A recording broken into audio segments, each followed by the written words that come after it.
ॐ अज्ञानतिमिरान्धस्य ज्ञानाञ्जनशलाकया चक्षुरुन्मीलितं येन तस्मै श्रीगुरवे नमः। श्रीचैतन्यमनोभीष्टं स्थापितं येन भूतले स्वयं रूपकदा मह्यं ददाति स्वपदान्तिकं। वन्देऽहं श्रीगुरुः श्रीयुतपदकमलं श्रीगुरुन् वैष्णवांश्च श्रीरूपं साग्रजातं सहगणरघुनाथान्वितं तं सजीवं साद्वैतं सावधूतं परिजनसहितं कृष्णचैतन्यदेवं श्रीराधाकृष्णपादान् सहगणललिता श्रीविशाखान्वितांश्च। हे कृष्ण करुणा सिंधु दीनबंधु जगत्पते गोपेश गोपिकाकांत राधाकांत नमोस्तुते। तप्त कांचन गौरांगी राधे वृंदावनेश्वरी वृषभानुसुते देवी प्रणमामि हरिप्रिये। वाञ्छाकल्पतरुभ्यश्च कृपा सिन्धुभ्य एव च पतितानां पावनेभ्यो वैष्णवेभ्यो नमो नमः। अनंतकोटि वैष्णववृंद की जय। नमः ओं विष्णुपादाय कृष्णप्रेष्ठाय भूतले श्रीमते जय पताका स्वामिनिति नामिने। नमो आचार्यपादाय निताय कृपाप्रदायने गौरकथाधामदाय नगरग्रामचारिणे। नमः ओं विष्णुपादाय कृष्णप्रेष्ठाय भूतले श्रीमते भक्तिवेदांत स्वामिनिति नामिने। नमस्ते सारस्वते देवे गौरवाणी प्रचारिणे निर्विशेष शून्यवादी पाश्चात्य देशतारिणे। जय श्री कृष्ण चैतन्य प्रभु नित्यानंद श्री अद्वैत गदाधर श्रीवासादि गौर भक्त वृंद। हरे कृष्ण कृष्ण कृष्ण हरे हरे हरे राम राम राम हरे हरे। हरे कृष्ण कृष्ण कृष्ण हरे हरे हरे राम राम राम हरे हरे। हरे कृष्ण कृष्ण कृष्ण हरे हरे हरे राम राम राम हरे हरे। आप सबका स्वागत है भक्ति रसामृत सिंधु के इस अत्यंत सुमधुर और ज्ञानमय विज्ञानमय यात्रा में यज्ञ में। और बड़ी तेजी से हम अब भक्ति रसामृत सिंधु के अंत तक उसके अंतिम छोर तक पहुंच गए हैं। लगभग मुख्य रसों की चर्चा तो हम कर चुके हैं। 5 जो मुख्य भक्ति के रस हैं और जो बाकी 7 गौण रस है उसकी चर्चा अभी हम कर रहे हैं। उसके अंतर्गत अभी हम अद्भुत और वीर रस की चर्चा कर रहे हैं। तो अभी हम 46वां अध्याय जो है उसमें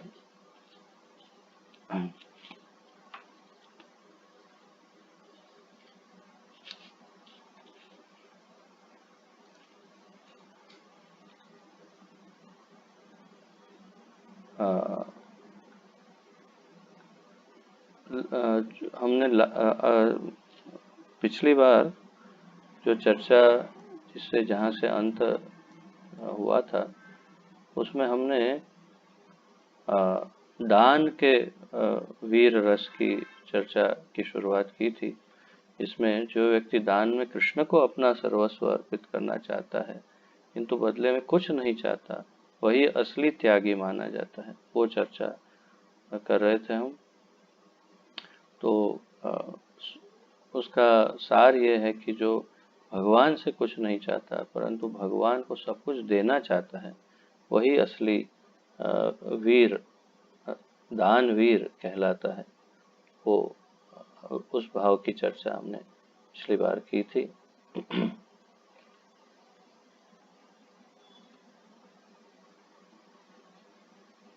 तो आइए यहाँ से आगे पढ़ते हैं। आज बहुत ही संक्षिप्त में ये चैप्टर समाप्त हो जाएगा। उसके पश्चात हम अगले चैप्टर में चले जाएंगे। तो हरि भक्ति सुधोदय जो ग्रंथ है उसमें एक अन्य उदाहरण मिलता है जो महाराज ध्रुव के द्वारा अग्रसारित है। तो महाराज ध्रुव हरि भक्ति सुधोदय में कहते हैं, हे प्रभु, मैंने तपस्या की है क्योंकि मैं आपसे कुछ प्राप्त करना चाहता था, किंतु इसके बदले में आपने मुझे अपना दर्शन दिया, जो बड़े बड़े ऋषियों मुनियों के लिए भी दृष्टिगोचर नहीं होते। मैं तो कुछ कांच के टुकड़े खोज रहा था, किंतु इनके बदले मुझे बहुमूल्य रत्न मिल गया है। अतएव मैं पूर्ण संतुष्ट हूँ। अब मुझे आपसे कुछ भी नहीं मांगना। तो यहाँ पर हरिभक्ति सुधोध्याय में ये ध्रुव महाराज की, ध्रुव भक्तराज ध्रुव की भावना व्यक्त हो रही है कि उन्होंने 6 महीने तक बहुत ही कड़ी कड़ी तपस्या की, उतनी छोटी आयु में, और जंगल में रहे, केवल कुछ समय तक पत्ते खाते रहे, जल पीते रहे, फिर धीरे धीरे पत्ते खाना बंद किया, जल पीना बंद किया, फिर सांस लेते रहे, वो भी धीरे धीरे धीरे करके सांस लेना भी बंद कर दिया। ऐसी तपस्या जो भागवत में बहुत विस्तार से, बहुत अच्छी तरह से इसका वर्णन हुआ है कि कैसे 6 महीने उन्होंने तपस्या की और भगवान से रहा नहीं गया, और इतने संक्षिप्त समय में, केवल 6 महीने में भगवान प्रसन्न हो गए और उसके सामने प्रकट हुए, ध्रुव के सामने। और ध्रुव भगवान ने फिर दर्शन दे करके अपना शंख जो है उसके सर पर स्पर्श किया, तो वो भगवान की स्तुति करने लगे, और उन्हें ये ज्ञान हो गया इन 6 महीनों में। 6 महीनों की तपस्या के बाद जब अंतःकरण पूर्ण रूप से शुद्ध हुआ, भगवान के दर्शन हुए, तो भगवान के दर्शन से उनका हृदय इतना परिवर्तित हुआ कि जिस कामना से वे ये तपस्या कर रहे थे, वो कामना को वो समझ गए कि बहुत ही तुच्छ कामना है, और मैं बहुत मूर्ख हूँ कि मैं केवल कुछ भौतिक उपलब्धियों के लिए भगवान को उनकी प्रार्थना कर रहा, उनकी तपस्या कर रहा था। तो वास्तव में अंत में उन्हें ये स्पष्ट रूप से बोध हो जाता है कि मुझे इस प्रकार की तपस्या नहीं करनी चाहिए थी, केवल उस राज सिंहासन को प्राप्त करने के लिए, या अपने पिता के गोद में बैठने का अधिकार प्राप्त करने के लिए। तो भगवान से ये प्रार्थना करते हैं कि मैं कुछ कांच के टुकड़े मांग रहा था और आपने मुझे हीरा दे दिया। तो कांच के टुकड़े और हीरा, तो आप सब तो ज्वेलरी के बिजनेस में हैं, आप जानते हैं कि कुछ कांच के टुकड़े का और हीरे का, या फिर पीतल का और सोने का, उसकी क्या तुलना है? कोई नहीं तुलना। तो उसी प्रकार उन्होंने ये बोध कर लिया, उन्होंने ये ज्ञात कर लिया था कि भौतिक संसार के जो सुख हैं, उसकी तुलना भगवान की भक्ति के साथ, भगवान के दर्शन के साथ, भगवान के की सेवा के साथ, उनके सानिध्य, उनके संग के साथ नहीं की जा सकती। तो वे चाहने लगे कि अब मुझे ये नहीं चाहिए जो मांग रहा था मैं। तो भगवान ने फिर भी भागवत में कहते हैं कि कोई बात नहीं, फिर भी मैं तुम्हें देना चाहता हूँ, तुम नहीं लेना चाहते फिर भी मैं देना चाहता हूँ, तो तुम इस धरती पर बहुत लंबे समय तक राज्य करो, और फिर ध्रुव लोक में, मैं जो ध्रुव लोक वैकुंठ का ही एक हिस्सा माना जाता है, और ध्रुव लोक में मेरे साथ रहो। तो तात्पर्य यह है कि यहाँ पर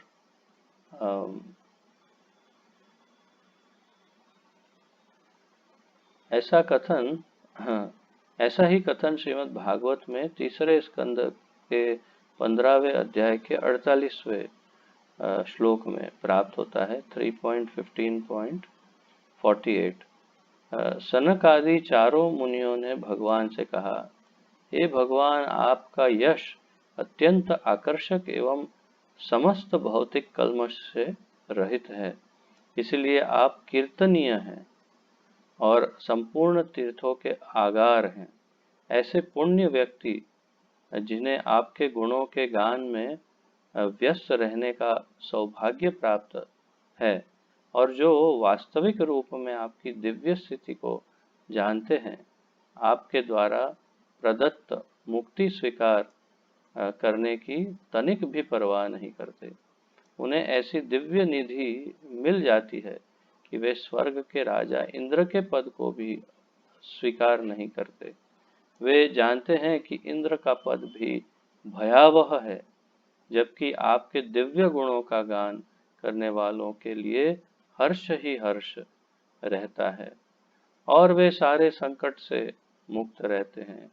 अतएव इस ज्ञान से युक्त व्यक्ति भला स्वर्ग के पद से आकृष्ट क्यों हो।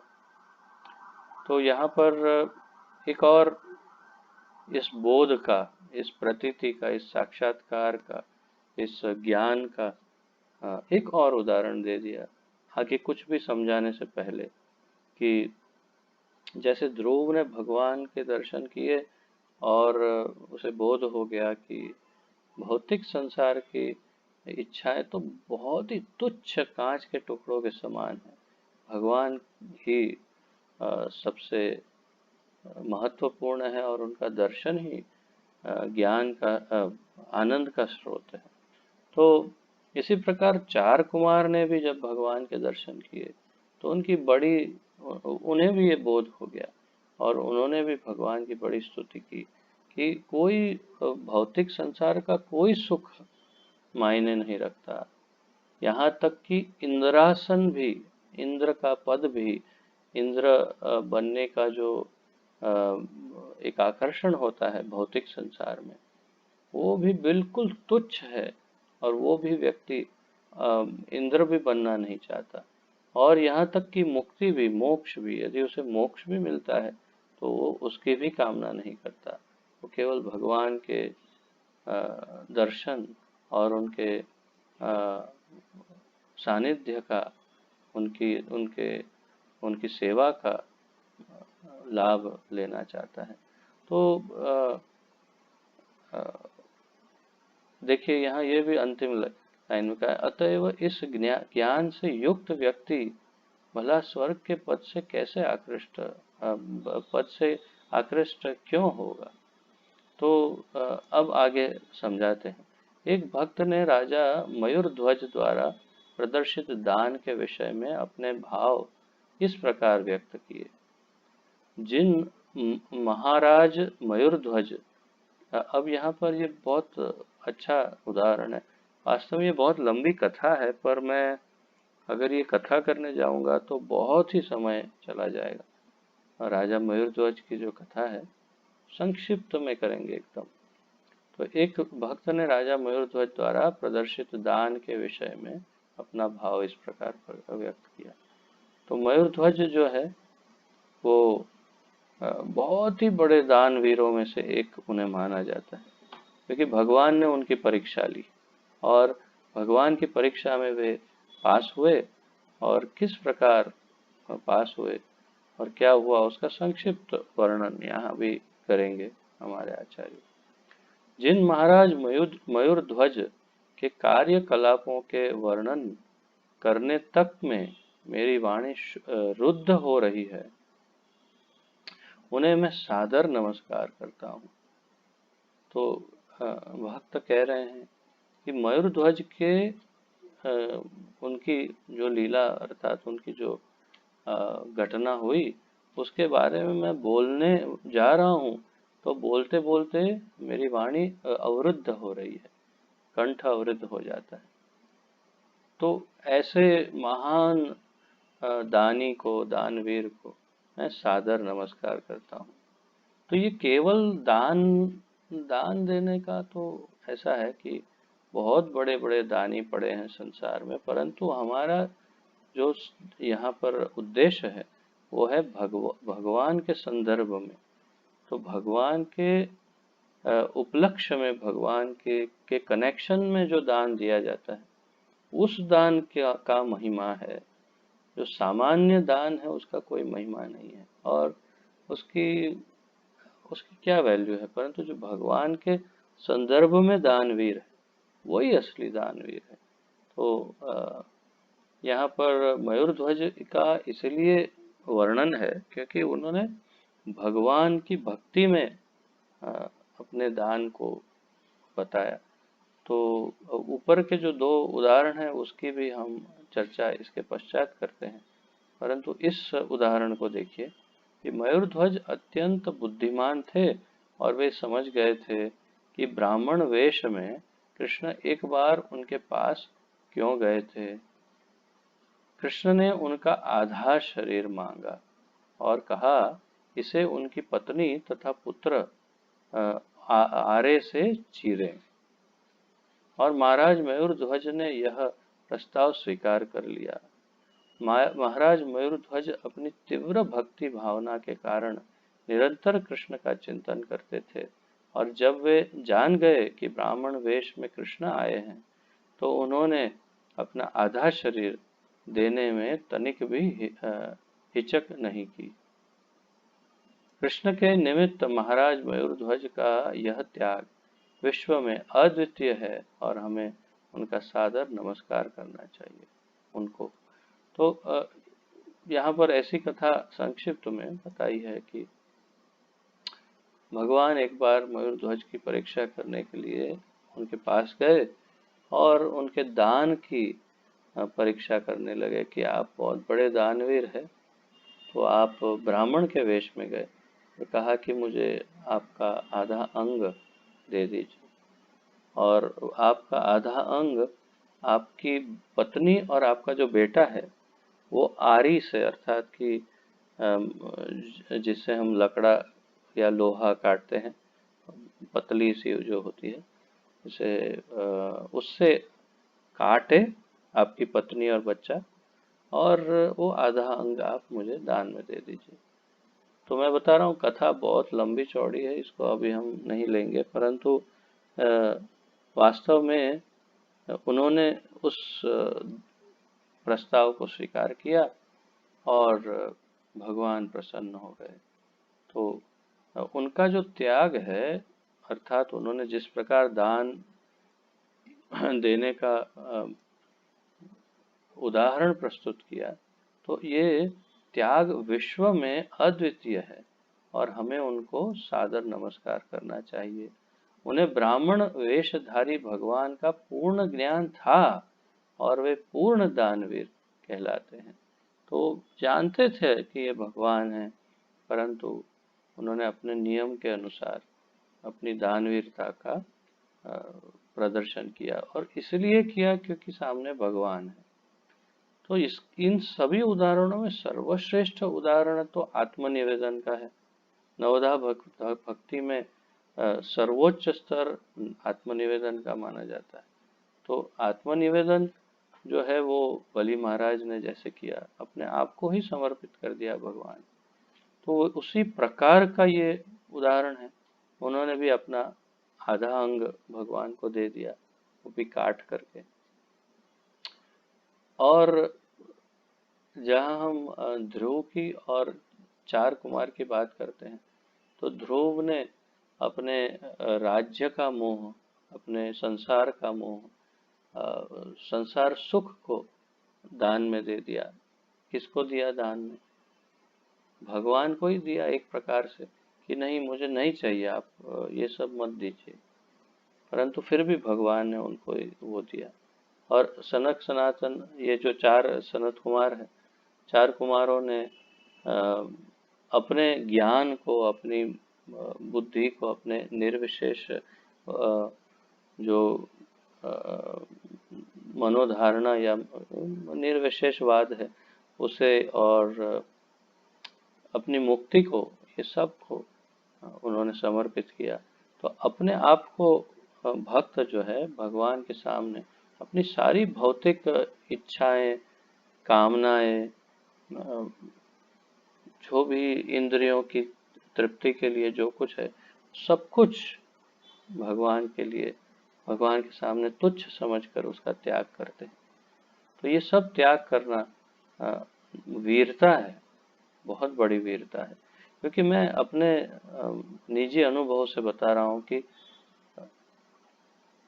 मैं दूसरों को भी देखता हूँ और अपने आप को भी देखता हूँ कि कभी कभी इंद्रिय सुख भोग या सांसारिक सुख भोग जो है उनको छोड़ना इतना आसान नहीं है।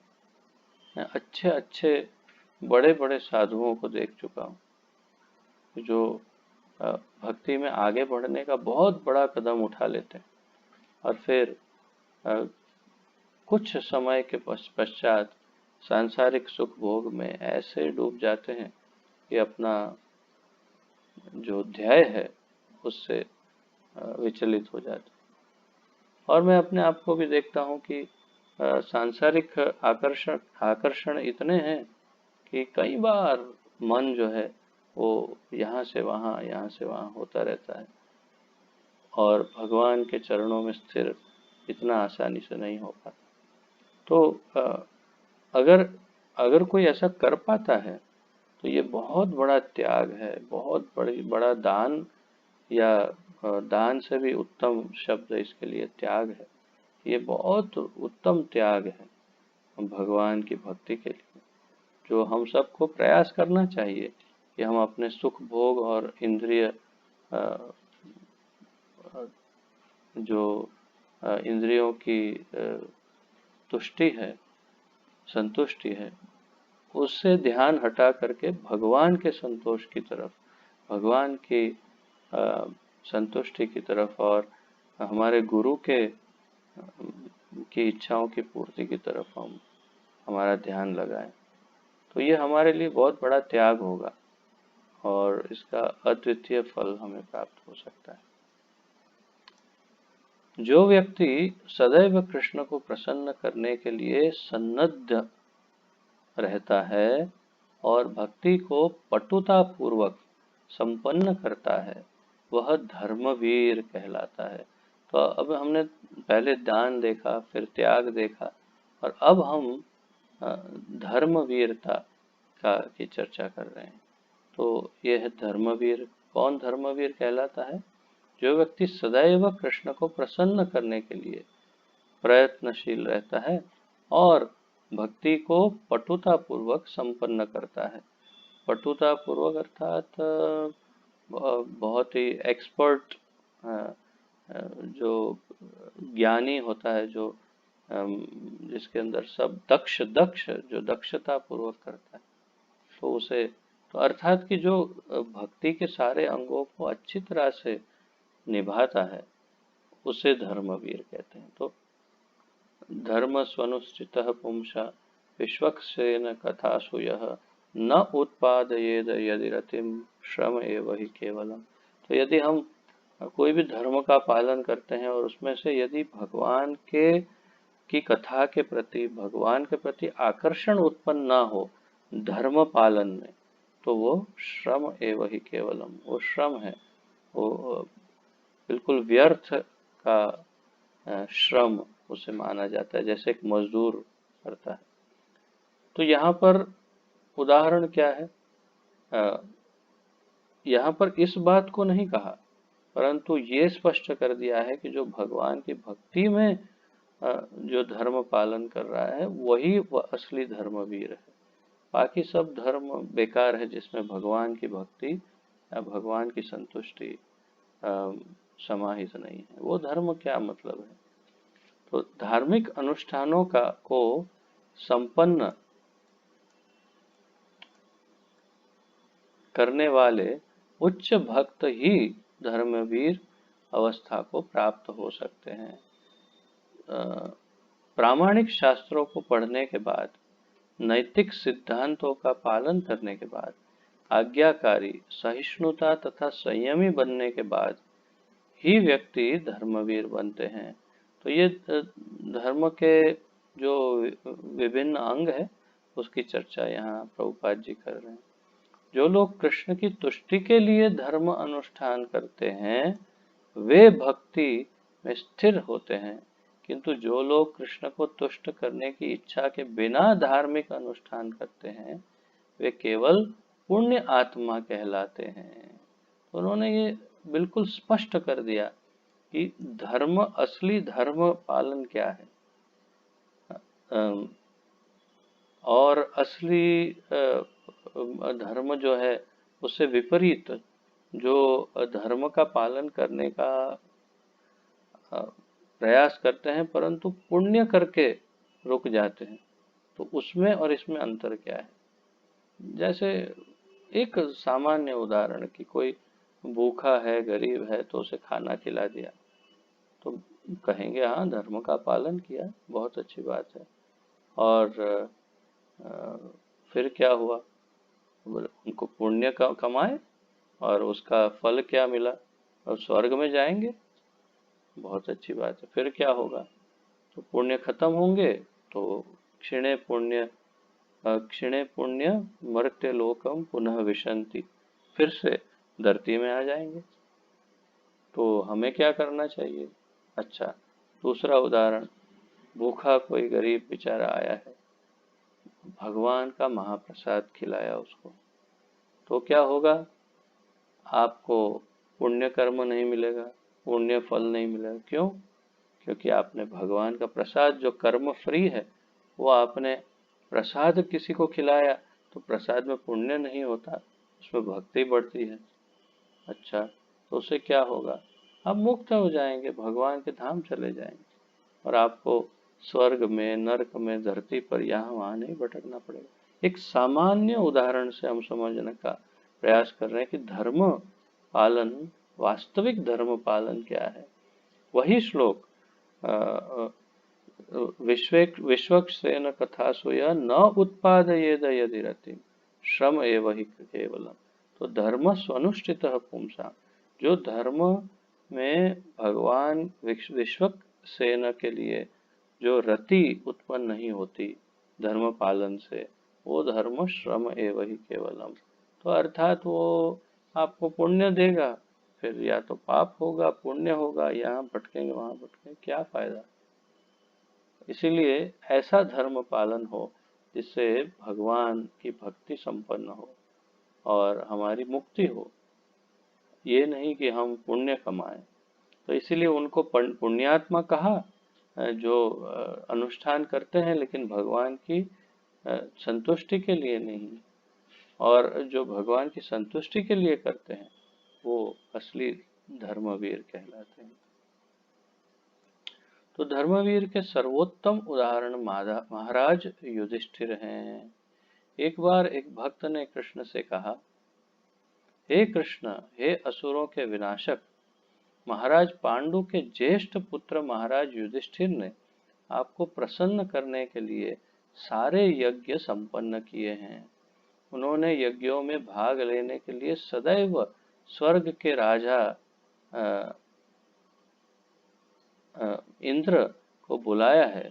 इस तरह इंद्र प्रायः शची देवी से दूर ही रहते हैं, जिससे शची देवी को अपना अधिकांश समय इंद्र की अनुपस्थिति की चिंता में अपने गालों पर हाथ रखे बिताना पड़ता है।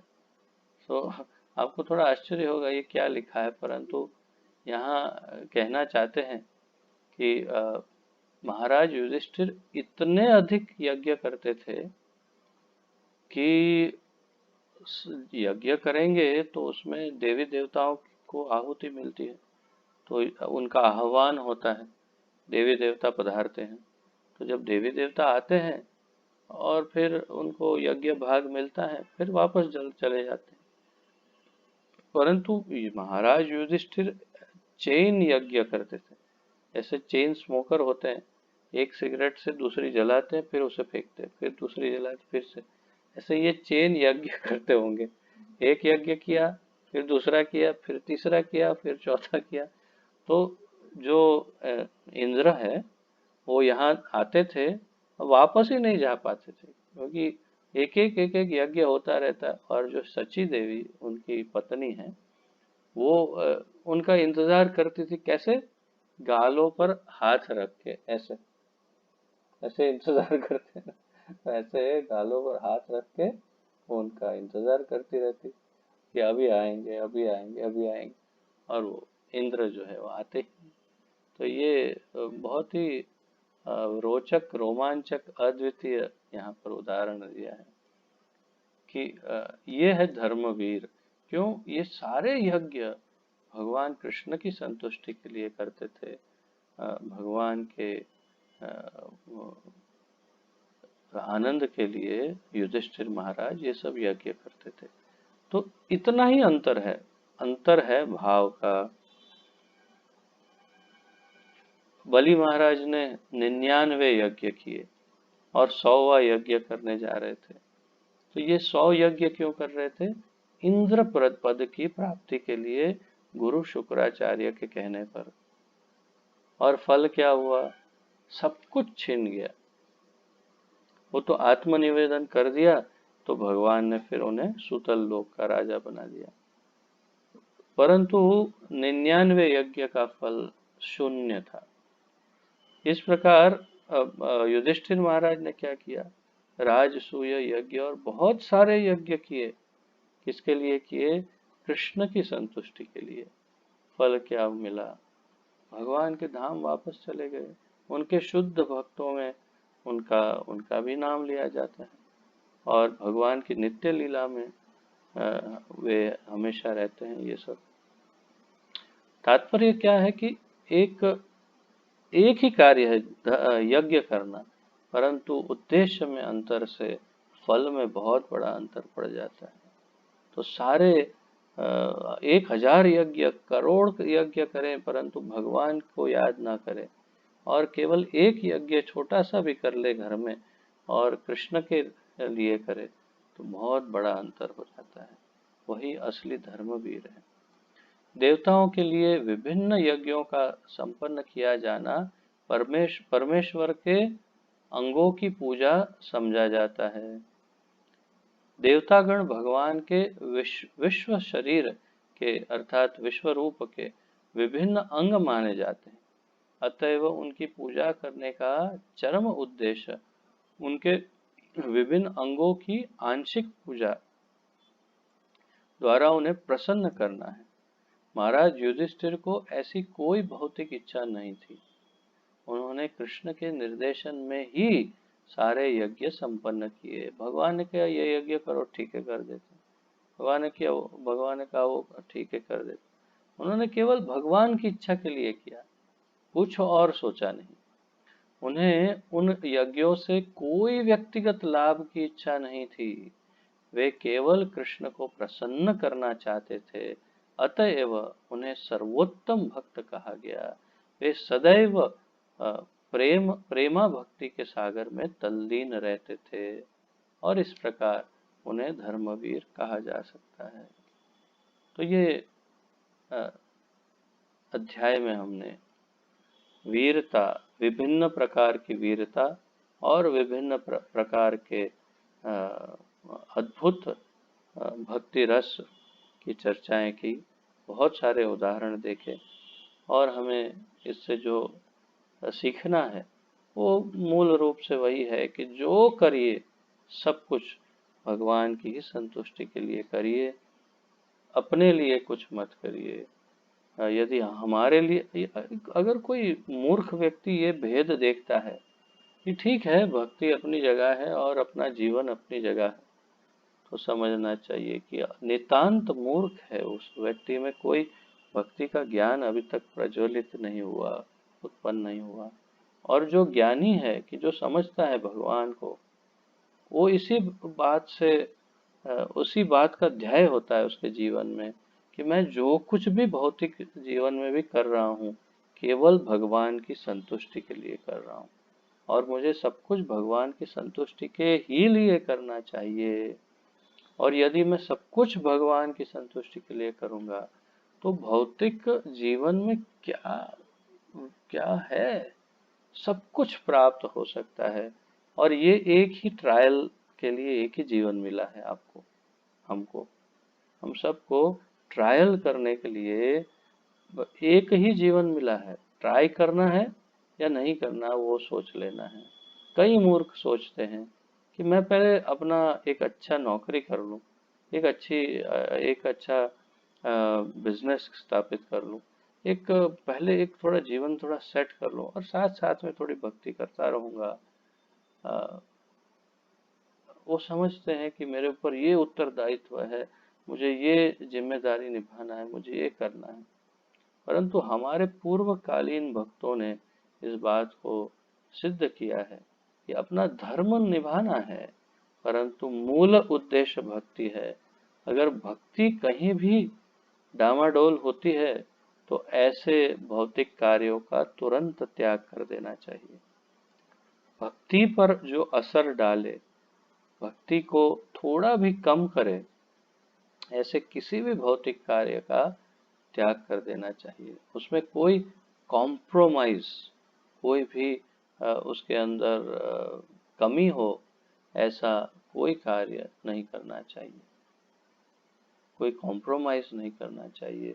अर्थात कि किसी भी प्रकार से कोई भौतिक कार्य जो भक्ति में बाधा डाले, उसका त्याग कर देना चाहिए। उदाहरण के तौर पर यदि आपके सामने दो प्रस्ताव हैं नौकरी के लिए, मान लेते हैं कि एक नौकरी ऐसी है जिसमें काफी कम रुपए मिल रहे हैं, परंतु भक्ति अच्छे से हो सकती है, और एक ऐसी नौकरी मिल रही है जिसमें बहुत सारा धन मिल सकता है, परंतु भक्ति में बहुत सारे आपको जो है अंग को त्याग करना पड़ सकता है। जैसे प्रसाद नहीं मिलेगा, भक्तों का संग नहीं मिलेगा, माला जप करने में व्यवधान होगा, भागवत भगवत गीता नहीं पढ़ सकेंगे, प्रचार नहीं कर सकेंगे। छोड़ देना चाहिए, उसी क्षण छोड़ देना चाहिए उसको। पहला ध्येय भक्ति का होना चाहिए। ये मेरी समझ और हमारे आचार्यों का जो उदाहरण देने का कारण यही है। इन उदाहरणों से हमें यही ज्ञान प्राप्त करना है कि भक्ति को सर्वोपरि मानना चाहिए। अगर भक्ति में कहीं भी व्यवधान हो रहे हैं तो उस भौतिक कार्य का त्याग कर देना चाहिए, तो ही हम धर्मवीर कहला सकते हैं।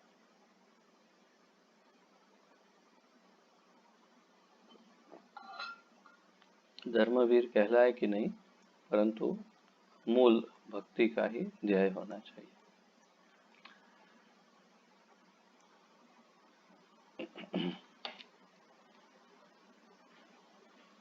तो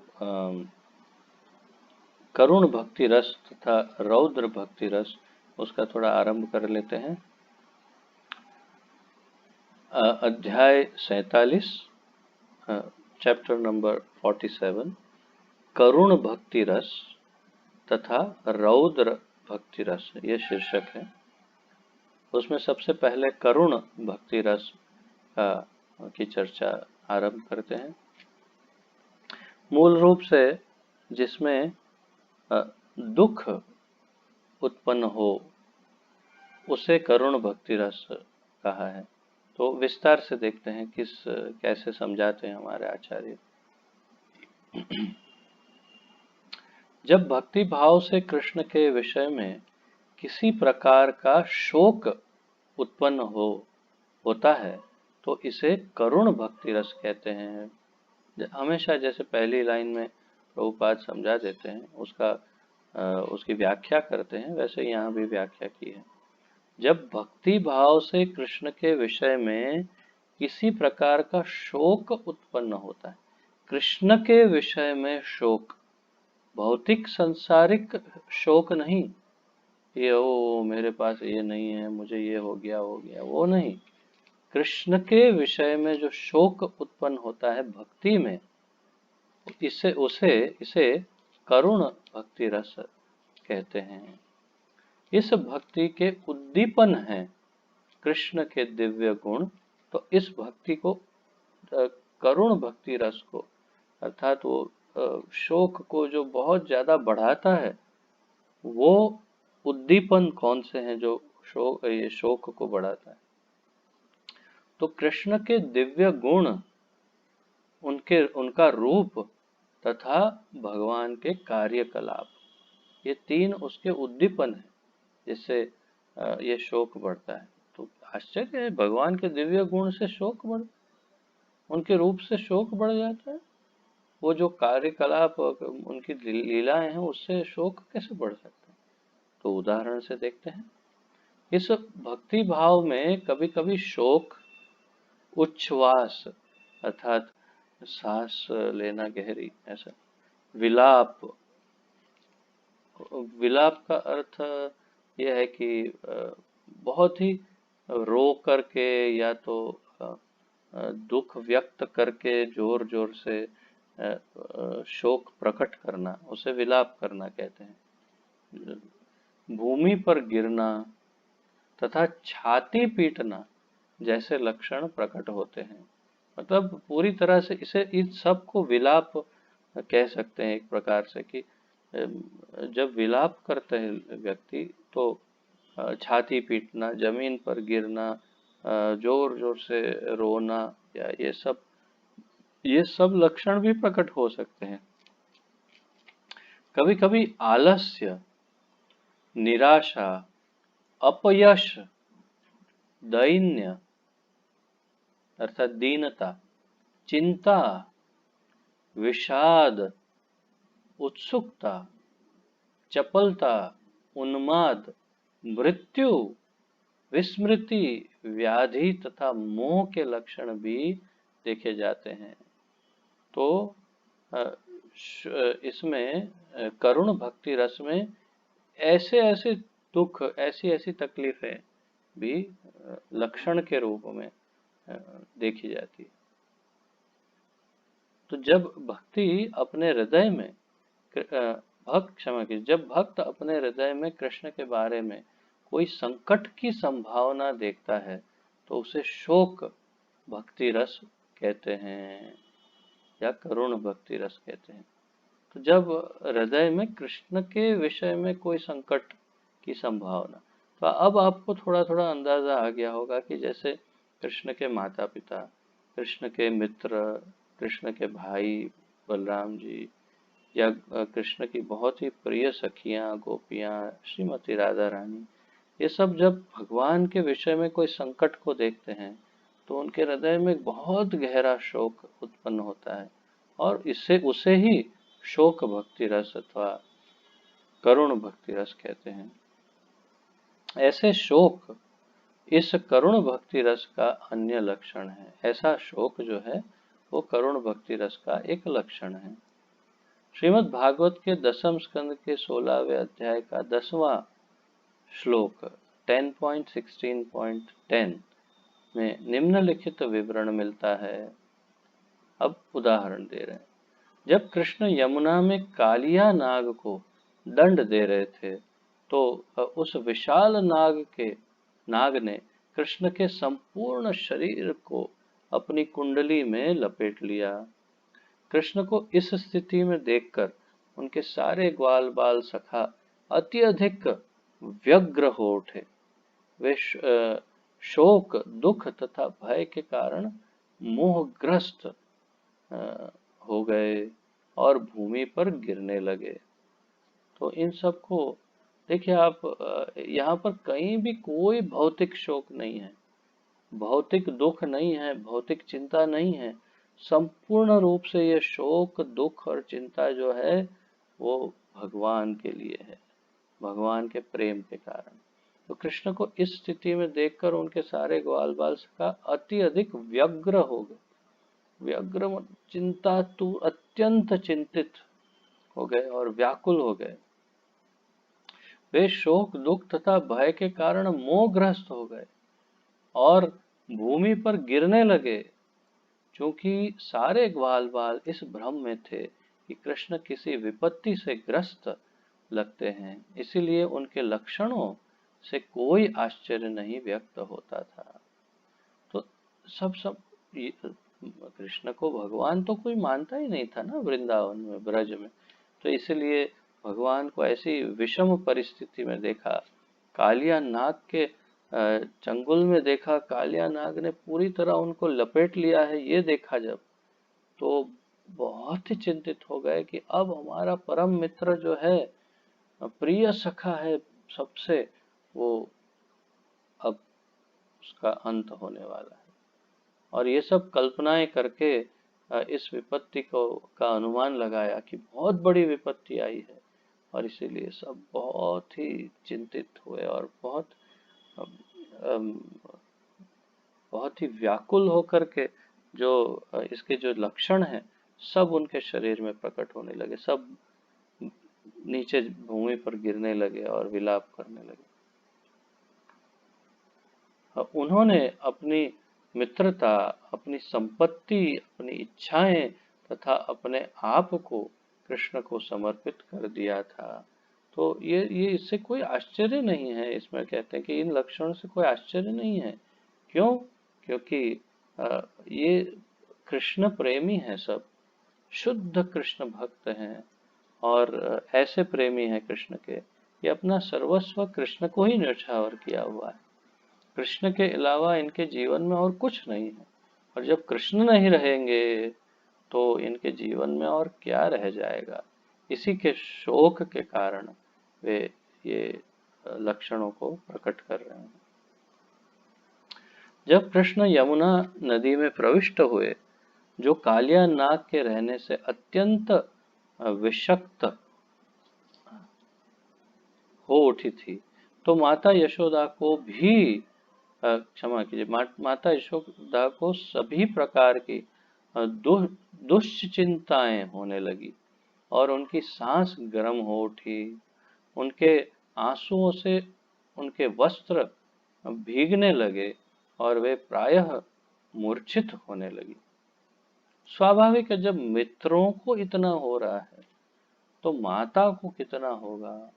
हम तो भौतिक संसार में भी देखते हैं, कई बार आपने शायद प्रत्यक्ष रूप से देखा होगा, जो बड़े हैं आप में से सब लोग, उन लोगों कि किसी का बच्चा कोई गुजर गया हो, कोई माता का, तो ऐसे रोती है, ऐसे रोती है कि अपना सब कुछ भान भूल जाती है और बिल्कुल बहुत ही चित्कार करके, चिल्ला के, अपनी छाती पीट करके, आंसू आंसू की धारा बहा के अपना सर पीट करके रोती है।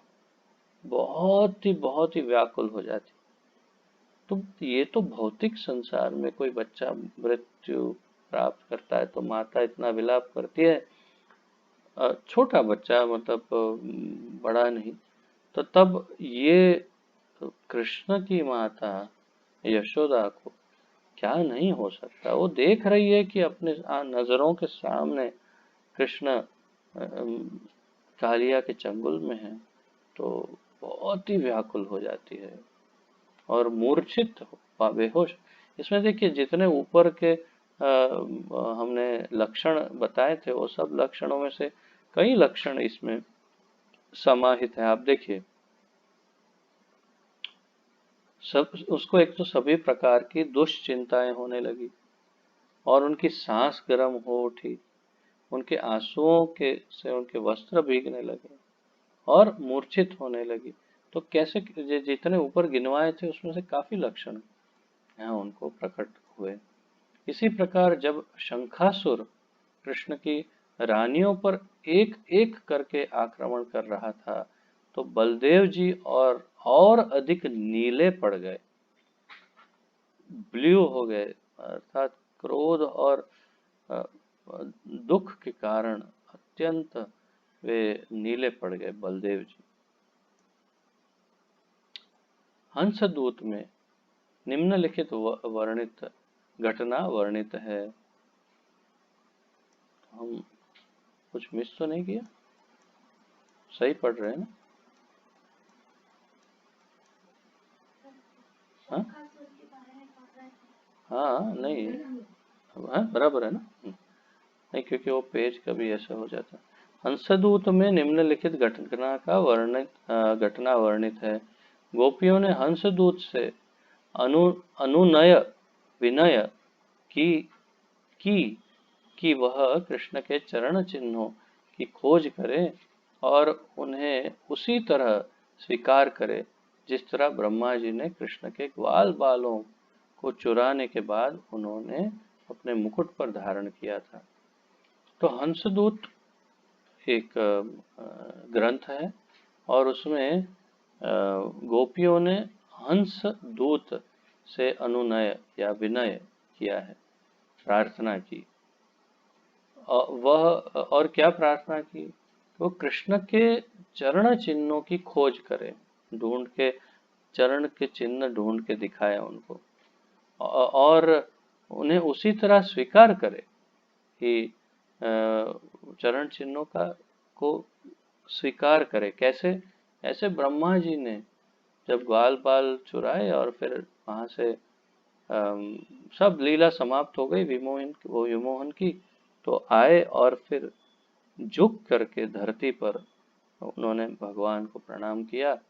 तो उनका जो मुकुट है, आगे बताएंगे, तो मुकुट के ऊपर भगवान के चरण चिन्हों की छाप पड़ गई और वो छाप हमेशा के लिए रह गई। तो वो उसी प्रकार हंसदूत को सलाह दे रही हैं गोपियां कि वो भी इसी प्रकार श्री कृष्ण के चरण चिन्हों को धारण करें। तो ब्रह्मा जी ने कृष्ण को दी गई चुनौती पर खेद व्यक्त करते हुए भगवान को झुककर नमस्कार किया और उनके मुकुट कृष्ण के चरण चिन्हों से अंकित हो गए। गोपियों ने हंसदूत को याद दिलाई कि कभी कभी नारद मुनि तक इन चरण चिन्हों को देखकर भाव विभोर हो जाते हैं और कभी कभी मुक्तात्मा मुनि भी उनके दर्शनों की कामना करते हैं। इसलिए गोपियों ने निवेदन किया, तुम्हें उत्सुकता पूर्वक कृष्ण के चरण चिन्हों की खोज करनी चाहिए। यह करुण भक्ति रस का अन्य उदाहरण है। तो एक और उदाहरण अलग प्रकार का दिया है, जहाँ गोपियां हंसदूत को भगवान के चरण चिन्हों को ढूंढने की सलाह दे रही। एक बार नकुल के छोटे भाई, अब यहाँ पर आपको आश्चर्य होगा लेकिन बहुत लंबे समय तक चरण चिन्हों की ही चर्चा आती रहेगी इस चैप्टर में।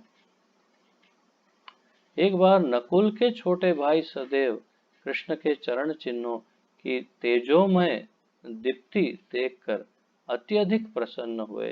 तेजोमय दीप्ति का अर्थ है चरण चिन्ह जहाँ है उसमें से अत्यंत प्रकाश तेज उसमें से निकल रहा है। तो वे चिल्लाने लगे और पुकार उठे, माता माधुरी तुम कहाँ हो? पिता पांडु आप कहाँ हैं? मुझे खेद है कि आप कृष्ण के इन चरण चिन्हों को देखने के लिए यहाँ नहीं हो। यह करुण भक्ति रस का एक और उदाहरण है। तो सहदेव जो है वे भगवान के चरण चिन्हों के दर्शन किए उन्होंने और उनके प्रकाश को देखा, तो स्वाभाविक है कि उनको अपने प्रियजनों की याद आई। तो सबसे प्रिय उनकी माता और उनके पिता की याद आई और उन्होंने ये दुख व्यक्त किया कि काश आप दोनों यहाँ होते तो भगवान के चरण चिन्हों को देख पाते और आप भी उन्हें प्राप्त कर सकते थे, अर्थात अपने प्रणाम कर सकते। परंतु आप दोनों यहाँ नहीं है तो ये बहुत दुख की बात है। तो इसमें ये भी करुण भक्ति रस का एक उदाहरण माना गया। भगवान के प्रति प्रबल आकर्षण न होने पर हंसना तथा अन्य लक्षण तो प्रकट हो सकते हैं, किंतु मनस्ताप या शोक कभी नहीं प्रकट होता, जो कि करुण भक्ति रस का लक्षण है। तो भगवान के प्रति अगर प्रबल आकर्षण है तो हंसना और ये सब लक्षण तो प्रकट होते हैं, लेकिन दुख या शोक कैसे प्रकट हो सकता है? तो ये सारा तो अर्थात ये तो स्वाभाविक है, जो भगवान का भक्त है वो कभी दुखी नहीं हो सकता।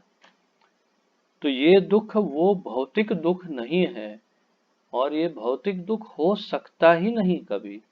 भक्त को कभी भौतिक दुख नहीं हो सकता, और वो यदि प्रतीत हो ऐसा कि ये भौतिक दुख है तो दो कारण हो सकते हैं।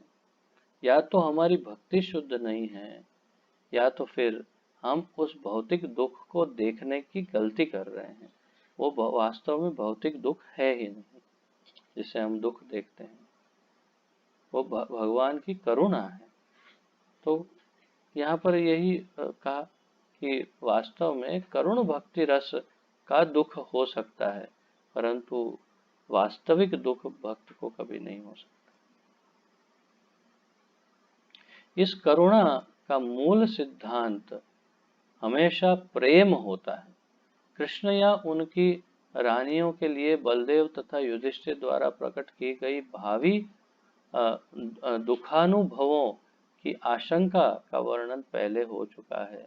यह भावी दुखानुभव कृष्ण की अचिंत्य शक्ति के प्रति उनके अज्ञान के कारण नहीं, अपितु उनके प्रति उत्कट प्रेम के कारण है। कृष्ण के प्रति इसी प्रकार का भावी संकट पहले शोक के आलंबन के रूप में प्रकट होता है, किंतु यही धीरे धीरे करुण भक्ति रस में परिणत हो जाता है और यही दिव्य आनंद प्रदान करने वाला बन जाता है। तो अंत में करुण भक्ति रस भी अंत में तो दिव्य आनंद ही प्रदान करता है। यही सार है भक्ति का और यही करुण भक्ति रस है। रौद्र भक्ति रस क्रोध को हम कल देखेंगे। आज यहीं पर विराम लेते हैं। किसी का कोई प्रश्न आदि हो तो प्रश्न उत्कंठा आदि व्यक्त कर सकते हैं, अन्यथा हम यहाँ पर विराम लेंगे और कल पुनः रौद्र भक्ति रस से प्रारंभ करेंगे।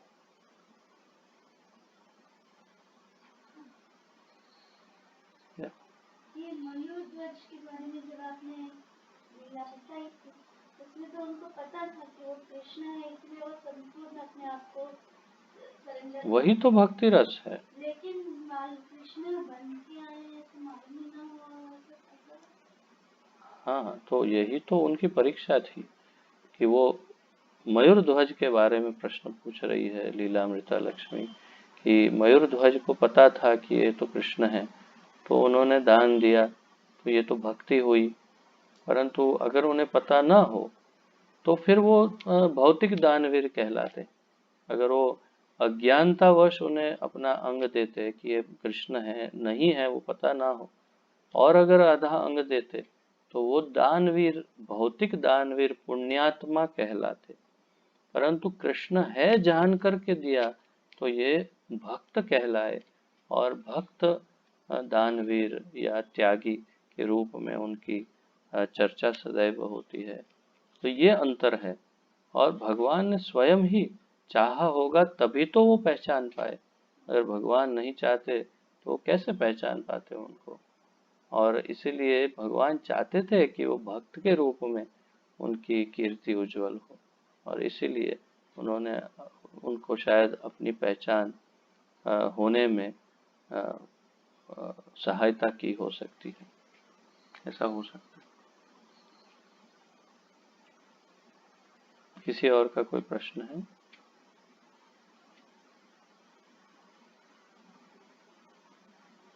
ठीक है, तो आशा है आप सबको आनंद आ रहा होगा और बस अब थोड़ा ही समय शेष है, फिर ये समापन हो जाएगा। तो आइए प्रणाम करते हैं। श्री भक्ति रसामृत सिंधु की जय। श्रील रूप गोस्वामी प्रभुपाद की जय। पतित पावन अभय चरणारविंद भक्ति वेदांत स्वामी श्रील प्रभुपाद की जय। गुरु महाराज की जय। आप सब भक्तों की जय हो। हिताय गौर प्रेमानंदे। हरि हरि बोल। हरे कृष्ण। आप सबको दंडवत प्रणाम।